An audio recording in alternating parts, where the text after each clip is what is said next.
Баршаңызға сәлем достар, қызыл барқыт пирогын жасаймыз. Сондай мамықтай жұмсақ дәмді пирог. Ол үшін 2 жұмыртқаны ыдысқа салып, үстінен қант қосып миксерлейміз.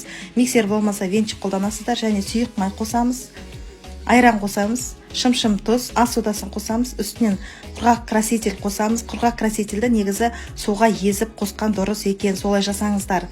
Жақсылап араластырып болған соң електен ұнды өткізіп араластырып қосамыз, және қопсытқыш какаоны қосып барлығын жақсылап араластырамыз.